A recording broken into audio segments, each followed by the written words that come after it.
I have been on a desert island for 2 weeks where I had to hunt, forage, fish. Wait, hold on. We need 5 more minutes. Hold on. Completely. Hold on. Everybody upstairs. Did you get dropped off? Did you get shipwrecked? Can we? You were shipwrecked. What's the context? So when I was in my early teens, I sailed to New Zealand from the UK with my parents, and there were some islands we went to that were completely uninhabited, and you don't have provisions, so you just have to go onto the island and catch stuff to eat.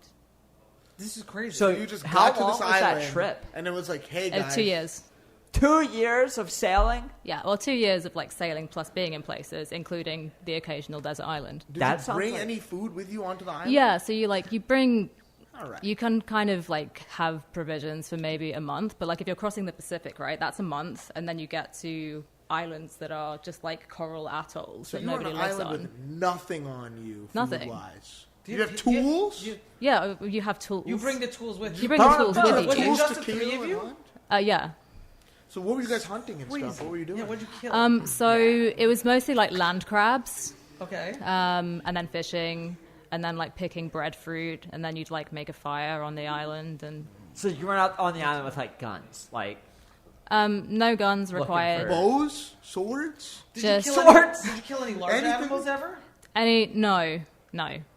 Were you ever caught in a huge rainstorm where you thought that's it, I'm gonna die? what's the scariest time you've had So we actually had to perform a Mayday rescue in the middle of the Atlantic. So I heard the Mayday come over the short range radio, and this boat basically it had been falling apart over 3 days. They hadn't been able to get in touch with anyone. They didn't have a long range radio, and their mast was about to come down. So we had to middle of the Atlantic. We had to kind of turn around against the elements and come back to. We had a satellite phone on board, so we called Falmouth Coast Guard, Norfolk Coast Guard. They're you're the only vessel in the area. Can you perform the rescue? Obviously yes. We're not going to let these 2 people drown in the middle of the Atlantic. So we get back there. It's pretty high seas. It's dark.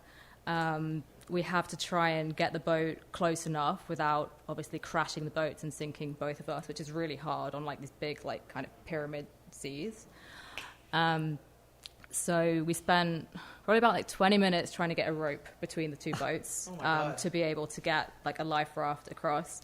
It was me and my mum just hanging off the edge of the boat with hooks trying to catch it, and eventually a wave threw the buoy on the end of the rope up, and it wrapped itself around the top side of our boat. So it became attached. Thank you, fate. And then then the rope is attached. These guys need to come across in their life raft. They throw it over the side. It inflates, first of all, it doesn't inflate. Second time, it inflates upside down. The third time, they finally get the life raft going. They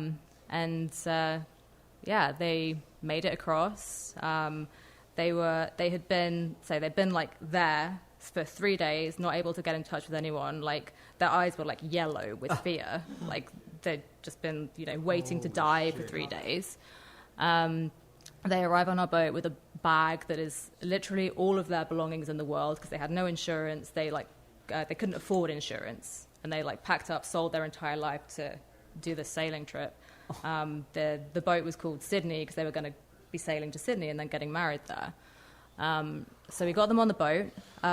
They had to scupper their boat, basically let water into it so it wasn't a hazard. So we were sat there in the dark just watching the mast gradually sink. That must have been heartbreaking. It was, that's incredible. I'm just trying to insane. point one thing out. If you ate them, nobody would have known. But we did have provisions at that time, so but if you didn't and you ate them, nobody. That's it. They would have been you could have just gotten away with it. There's nobody. Yeah, no. We could. It definitely. We discussed it and thought well, actually, we have enough ingredients for a pasta salad, so maybe not this time. 100%. And on that note, guys, thank you so much, DeeZe. I'll let you close it out. She's a lifesaver. She's a lifesaver and eats humans occasionally. Pasta salad. Pasta salad.